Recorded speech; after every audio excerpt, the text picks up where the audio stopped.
चला चला आज एक खूप भारी रेसिपी बनवूया, पण तुम्ही ओळखायचं ती काय आहे. ट्रेडिशनल रेसिपी आहे, त्यामुळे मी सुद्धा इथे साडीच घातली आणि हिंट सुद्धा मी तुम्हाला देणारच आहे. तर आषाढ महिन्यात बऱ्याच ठिकाणी देवीला नैवेद्य दाखवण्यासाठी हा पदार्थ बनवला जातो. तर तांदूळ, उडदाची डाळ, थोडीशी मेथी दाणे आणि मसाले घालून मी ते दळायला घालून दिलंय आणि त्यानंतर सुरू केली वाटणाची तयारी. कारण मटण सुद्धा आपल्याला शिजत घालायचे. ते शिजत घालेपर्यंत पीठ दळून झालं, त्यामध्ये थोडंसं दही, तेलाचं मोहन, हळद, मीठ घालून हे पीठ मी मळून घेतलं. आता तुम्हाला समजलं नाही काय?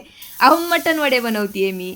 आणि ना आता एक मज्जा सुद्धा मी तुम्हाला सांगते. तर महाबळेश्वरला आम्ही एकदा फिरायला गेलो होतो आणि तिथे मेनू कार्डमध्ये यांनी पाहिलं वडे मटण. आता त्यांना वाटलं की मटणाचेच वडे देणार की काय? त्यामुळे त्यांनी ऑर्डर केलं, पण त्यांना मिळाले हे वडे मटण. आता ते मळलेलं पीठ आपल्याला 7-8 तास तरी तसंच ठेवावं लागणार आहे. त्यामुळे दुपारच्या जेवणामध्ये मी चिकन पुलाव आणि चिकन मसाला बनवला होता आणि रात्रीच्या जेवणामध्ये हे वडे बनवायला घेतले. आता हे वडे मी सुद्धा पहिल्यांदाच बनवतेय, त्यामुळे काही चुकलं असेल तर तुम्ही मला सांगा. पण टेस्टला खरंच खूप भारी झाले होते.